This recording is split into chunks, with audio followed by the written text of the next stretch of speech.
I'm going to be showing you how to make a top-down shooter controller like this one, so you can move up and down, sideways, diagonally, and then the player will aim towards the mouse, and then when you click on the mouse, you will shoot out a bullet, and this will be using the new input system, or the newer one, in the 2019.3 versions and above of Unity. Alright, let's start. So here I have an empty scene. The first thing that you want to do is go to Window, Package Manager, and if you don't have the input system installed already, just type in input at the top. And here we have the input system. Down here there is the install button. You can just click that and then it will ask you to restart the editor and you just click yes. And if you do that, it will apply the new input system so you can use it. I'm going to make my main camera. I'm going to make the background white.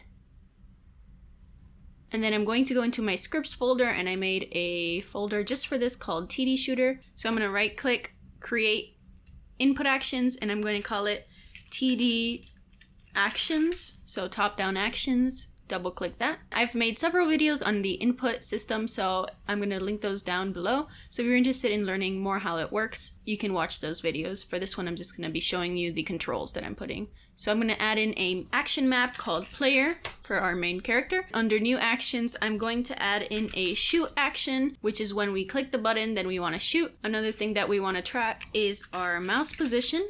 And lastly, we want to have a movement action, so for the WASD keys or the arrow keys. So for the shoot, I'm going to put this action type to pass through, and the reason I do that is because for some reason when you put it to value, Unity sometimes freaks out when you click it too quickly and it throws an error. It doesn't ruin the game or anything, but the errors are kind of annoying. And so I'm going to put the control type to button because we're going to be pressing a button. And then under it, we can go to the no binding, and under path, we can just put mouse and then left button. So we use the left button to shoot.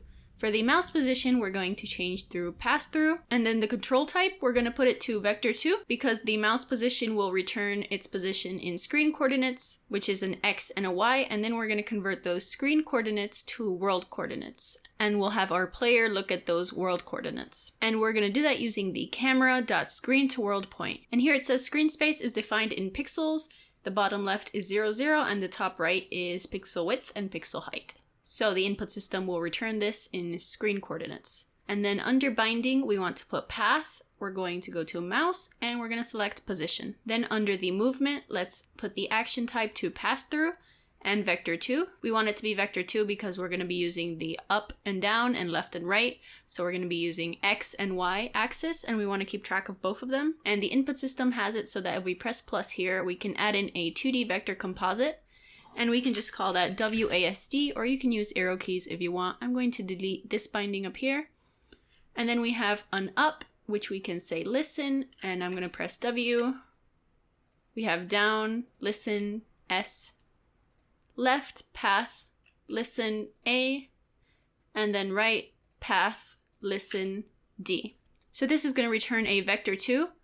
The X will keep track of the left and right, the A and D, and it will return -1 if it's going left. So if you're pressing A, it's going to return -1. If you're pressing D, it's going to return 1, and W, it returns 1 on the Y, -1 on the S. So then we can just save that asset, exit out, and then we can select our input action and generate a C# script and click apply. So this will generate a script that we can use in our player controller script. So then let's actually make a character that we can move around. So I'm going to make a simple cube. So I'm going to right click on the hierarchy, 3D object, and select cube. So here's our cube. I'm going to make the X a little bit bigger, so 1.5, and then I'm going to make the Y 1.25. And then we can make a material, so I'm going to go to my assets and go to my materials folder. If you don't have a materials folder, you can just make one. I made one. And then I have these two materials here. If you want to make a material, you just right click, create, and select material, and it'll create a material with no albedo.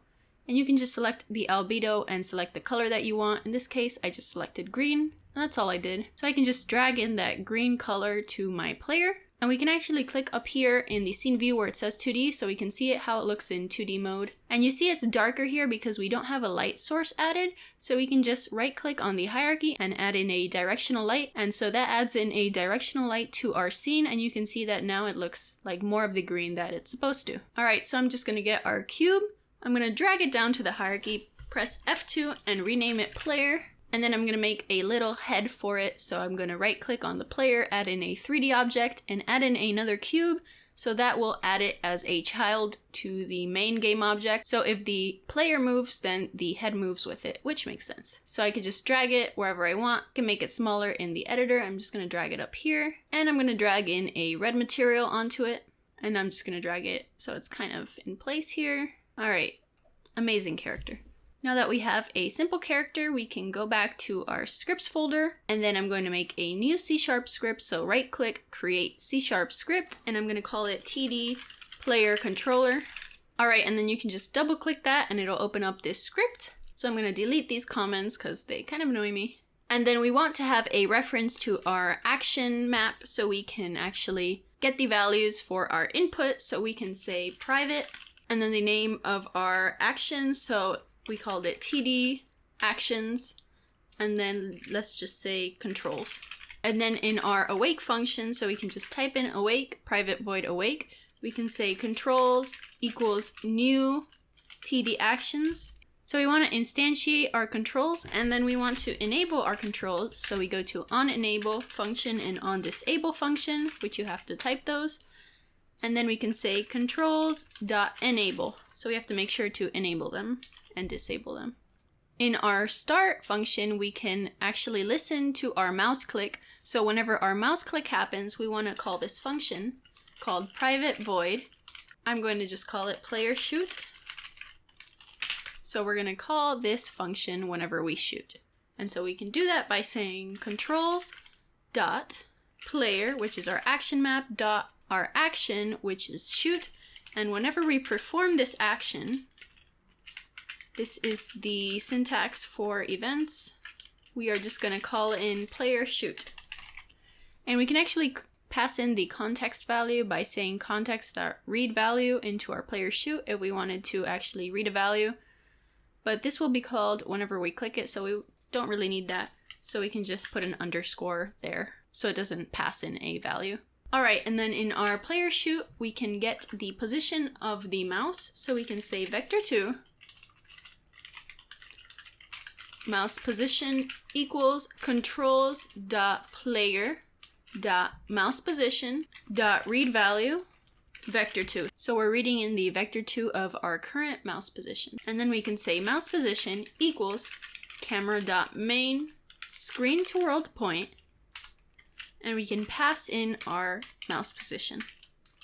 So this is the main camera. It's getting a reference to it. You can actually store this variable somewhere to save some performance, and then it's just converting the screen to a world point, and we pass in our screen coordinates. And now we actually have to have a bullet to shoot out. So let's have a serialized field, private game object bullet, and we're going to be making a bullet soon.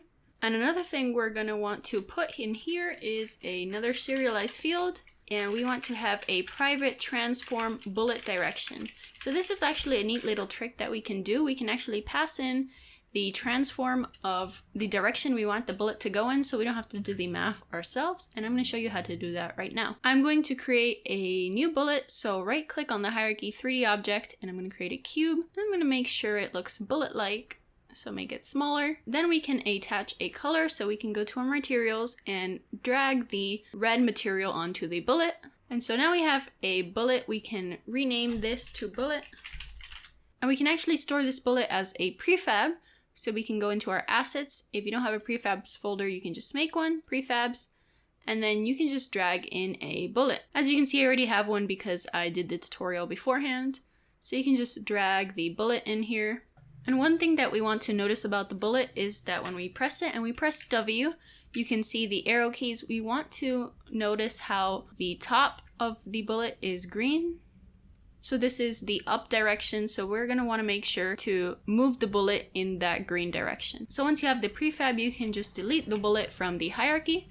And then the trick that I was mentioning before is that we can click our player, right click, create empty, and this will create an empty game object, which is basically just a transform with its position and rotation. And we can drag that transform on top of our player to indicate where we want the bullet to spawn and the rotation that we want it to spawn in. Because when we instantiate something, we want to specify the game object that we want to instantiate, the position that we want to instantiate it in, and the rotation that we want to instantiate it in. If we already have those stored, we can just copy in those values into our new object. So I'm going to click the game object and rename it to bullet direction. And you can actually click the 2D view to see it in 3D mode. And you see this is kind of clipping here, so I can just move this up a bit. Make sure it's not clipping. And under our player, let's add in a new component. Let's add a 2D player controller, and we can drag in our bullet, or we can just click this little button and then go to the assets. And here is our bullet. We can just double click that, and we can drag in our bullet direction into our bullet direction field. Back to our script. Now that we have both variables set, we can instantiate our bullet. So game object G equals instantiate. Then we have to pass in our values. So the first thing that we want to pass in is the object. So we can pass in the prefab. Then we can pass in the position. So we can say bullet direction dot position, and we can pass in the rotation, bullet direction dot rotation. And if you put another comma, you can actually specify the transform parent. For example, right now our cube here is, its parent is the player. So if you want to keep things organized and not have a bunch of bullets everywhere, you can make a separate game object and put all of your bullets down there and just specify this transform as its parent. You don't want to make the transform the player, because as the player moves, so our player is going to be rotating and moving around, our bullet will move with it. So you want to make sure that you absolutely don't put just transform, because it will instantiate it under. Now that we have our new game object, then we can just say game object that's set active to true. So now we can see it on the scene. Let's try it out. All right, so I clicked and now you can see it spawned a bullet in that direction and the correct rotation. But the bullet didn't actually do anything because we haven't coded that part yet. So we can actually make a new bullet script. So create C# script bullet, and we're gonna attach this to each and every bullet to make sure each bullet is in charge of its own movement. Actually, I already have a bullet script, so I'm gonna call it bullet controller. And we want to have in a field for our speed. So the bullet's gonna be moving in one direction, and we wanna also specify how fast it's gonna be moving in that direction. I'm gonna equal this to 4. So in our update, we want to make sure the bullet is moving forward. So transform.translate, we want to translate the bullet in a certain direction. And so this is a little tricky. It took me a second to realize this, but you have to pass in a vector3 translation, right? The direction. It moves the transform in the direction and distance of the translation. There's also another parameter called space. And if you set it to space.self, which is the default, the movement is applied relative to the transform's local axes. So this means that if we were just going to put transform.up, because as you remember, we have our bullet direction facing up, the green arrow is the up direction, the blue arrow is the forward direction, and we don't want that because the forward direction is in 3D space. If you actually put transform.up and times that by speed, and also by time.delta time, this won't work. You'd have to make sure to press space.world for that to work, because the current transform.up is in the world space, and if you do it according to its own space, it's going to apply an extra rotation that we don't want it to. So I'm going to delete the space.world and just leave it to the space.self. And I've rotated the player a bit to show you what I mean. Now that the player is rotated, and once I click play, you see the bullet is going down, which is not correct. That's because it's applying an extra rotation, because it thinks that this vector is in its current space, its own space, when in reality it's in world space. So you can quickly fix that by saying space.world, or if you didn't want to put space.world and you just wanted to keep it to space.self, then you can just put vector3.up, and it will convert this vector3.up to its up direction. This is great, but we want the bullet to destroy itself after a while. We can write a coroutine called destroy bullet after time, and we want to wait maybe about 3 seconds before we destroy it. So we can say yield return new, wait 4 seconds, 3 seconds. So now we're waiting 3 seconds before we destroy it, and under that we can say destroy game object. So it will destroy this game object. We also want to destroy it if it collides with anything. So in the bullet, I'm going to make it a trigger because we just want the onTriggerEnter and onTriggerExit function. So under the bullet, we can just say isTrigger. And if it's a trigger, it basically ignores physics events. You can see it by hovering over this. It says if enabled, it will only be used for triggering events, and it is ignored by the physics engine. So we don't really need physics for this. And then we can do private void onTriggerEnter. So Unity calls this function whenever it enters with another trigger. Then we can say destroy this object. I'm gonna go back to my TD player controller. And we actually want to limit the amount of times that our player is shooting. So let's do a coroutine, i.e. numerator can shoot. So we're going to have a boolean called can shoot up here. So private bool can shoot equals to true. So if this boolean is true, then we can shoot. If it's not, we cannot. So here we want to say if we can't shoot. So if we can't shoot, then return. We don't want to call this function. Once we instantiate our bullet, we can say start coroutine can shoot. And then in our can shoot, we can say can shoot equals to false. So we can't shoot at all. And then we wait 3 seconds, yield return new, wait for seconds, 3. And after those 3 seconds, we can shoot again. Maybe not 3 seconds, that's a little too much. 0.5 seconds. So this gives us an indication if we can shoot or not. All right, now that we can shoot, we actually want to aim our character so it can shoot in the direction that we are pointing at. We can do that in our update function. So on every frame, we can get the position of the mouse, convert it to world coordinates, get the direction it's pointing at it, calculate the angle, and then apply that to our rotation. So let's do vector2, mouse screen position.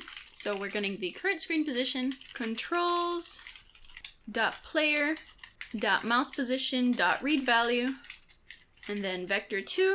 Now we're going to convert that to world position. So world position is a vector3. Vector3 mouse world position equals camera.main screen to world point. And let's pass in that mouse screen position.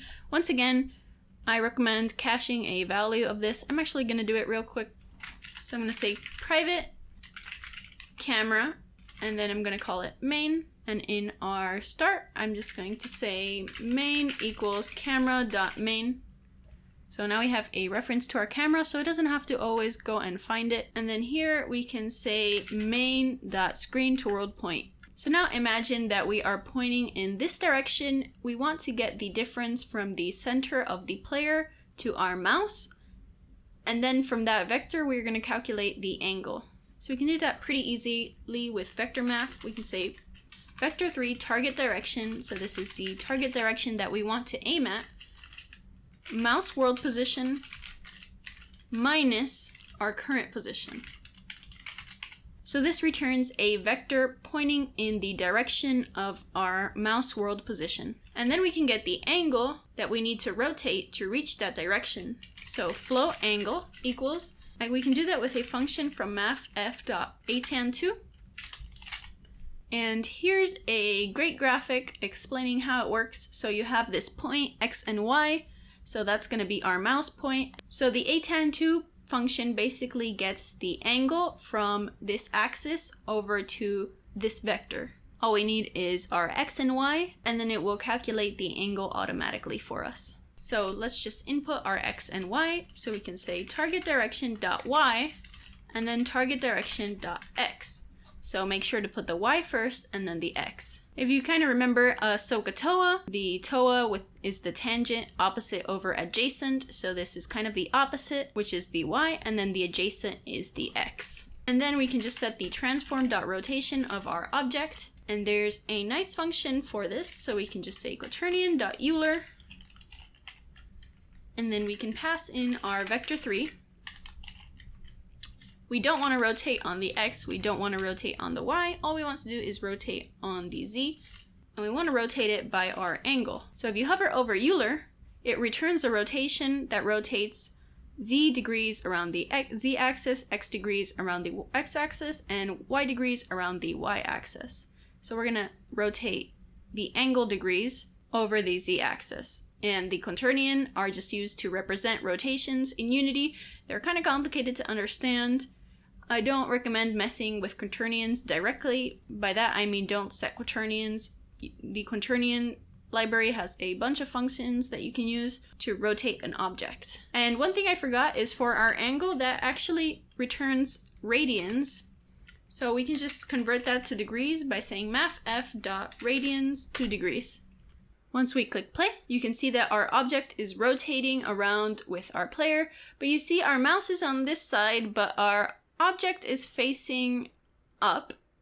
So to fix that, our default starting axis is pointing to the right, and from there we calculate the angle difference through the a tan2 function. So let's just manually shorten our rectangle and let's move our player head to our right. So it can be facing in that direction. And now once we click play, you can see that now it's facing in the correct direction. You can also manually add in an offset to your script. So if your player is facing up, by default you can just add in a 90-degree angle offset. The last thing that we want to do is actually move our player. So right here in our update function, this is for our rotation. And then down here we can also do our movement. So let's get our movement vector. So vector3 movement equals controls.player.movement. So this is the WASD keys that I did recently. And then read value vector2. I'm going to times in our movement velocity, which we don't have one, but up here we can just specify one. So serialized field, private float movement velocity, and I'm going to set that to 3. So we have our vector2 and we times that by our movement velocity and it's automatically converted to a vector3 where the z-axis is 0. And then simply we can say transform.position, so we're changing the current position. We're going to add in our velocity, which is basically our movement. Our movement's kind of like a velocity, so we can do plus equals movement, and then we can times that by time.delta time. So we're adding in our movement vector into our current position, and we're timing it by time.delta time to make sure it doesn't go crazy and move really fast. Once I rotated the character, I actually forgot to change the bullet direction. It's still up on the wrong side of the character, so let's just actually move that to the right side. And I'm gonna make sure the green arrow is pointing the right direction, so pointing forwards from the character. And now it should work fine. There you go.